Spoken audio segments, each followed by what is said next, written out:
Fantasy Football Fallout Quarterback Edition for Week 5. What we do, we talk about Week 4, what the projections were, what actually happened, why it happened, and what should you be looking for in Week 5. We give you some waiver wire claims and pickups. If that's all you care about, just click the timestamp below. We also give out our awards, the Kicked in the Nuts Award and the I'm Watching You Award. Check those out as well. But what we're going to do right now, as I always do, is just check what the projections were. ESPN versus Rockobot, my computer pick engine.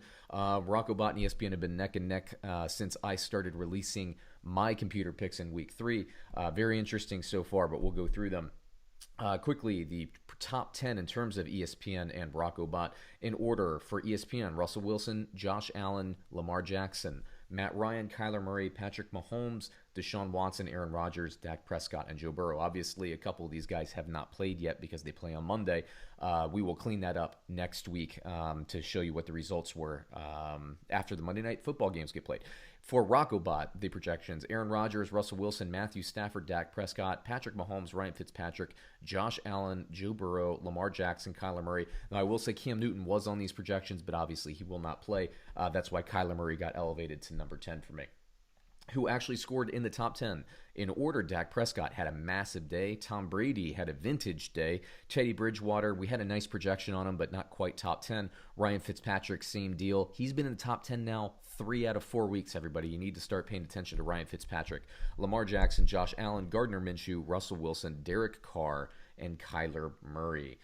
So ESPN, here's the stat sheet for the entire week. ESPN and Rockobot actually both finished with 21 in terms of all of the projections in the top 10. So again, neck and neck for the season since week 3. ESPN is currently one ahead, but Rockobot has more in play on Monday Night Football. Now let's get to the awards. The You Broke My Heart, You Broke My Balls.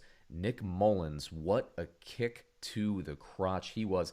Wide open receivers, wide open running backs. The pick 6, it was awful. He wasn't in any of my fantasy football lineups, but he did kill me against the spread this week. So Nick Mullens got me. Did anybody get you? Let me know who you started and who went flat, or if you came up against Dak Prescott and you just got nailed in fantasy. Who broke your heart this week? Comment below. Now the I'm Watching You award, I mentioned him already. Ryan Fitzpatrick, you need to pay attention to him. 3 out of 4 weeks in the top 10. He's not somebody that you're going to be excited about, but look, Superflex, I'm sure everybody's already on top of him. But if you're in a league and you're struggling at the quarterback position, just pick him up. I know it's only a matter of time before Tua gets in there and all that, and you always are worried that he's going to get the yank coming into the second quarter. But remember, or I should say the second half, but remember, Chan Gailey, his offensive coordinator, coached him in his 2 last stints coaching. He and Ryan Fitzpatrick are very familiar with each other. Fitzpatrick isn't playing awful. I mean, I watched that whole Dolphins Seahawks game.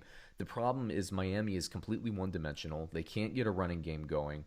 And that actually bodes well because Fitzpatrick uses his legs and he has to pass a lot, so he gets a lot of garbage time touchdowns, and they count just the same in fantasy football. So you need to be watching Ryan Fitzpatrick. Now, let's talk about some waiver wire pickups. Now, I'm going to clean this up later in the week with some stream plays, but here's who I like coming off the waiver wire this week. First of all, Ryan Fitzpatrick, like I said before, owned in only 28% of the leagues across ESPN, basically. So pick him up. I mean, he's worth a roster spot at least.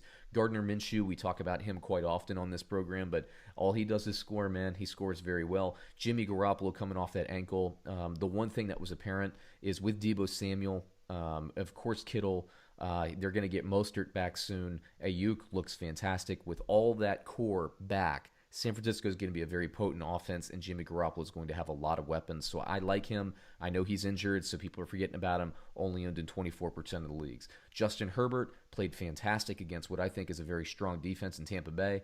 Again, you got to start paying attention. He's only owned in 11.8% of the league.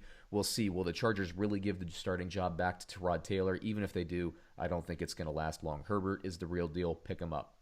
Baker Mayfield and Kirk Cousins, they're just because, look, they both play for running teams. They're going to have some play action. I don't think that, Baker Mayfield's going to be hitting Odell Beckham Jr. For, touchdowns like he did this past week, or Jarvis Landry for that matter, Cleveland fans. But, he will have opportunities because this offense does run the ball quite well. Same with Kirk Cousins. I like that Justin Jefferson is starting to play a little bit better. But Cousins isn't playing that well at quarterback for Minnesota. He's kind of killing them lately.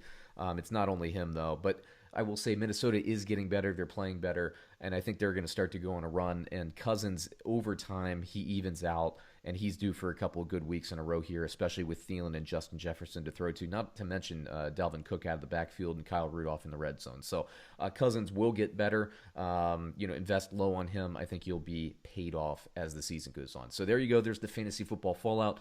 We will be doing all positions, running backs, wide receivers, tight ends, and defense and special teams. So check us out, and we'll be back again next week. Thanks, everyone.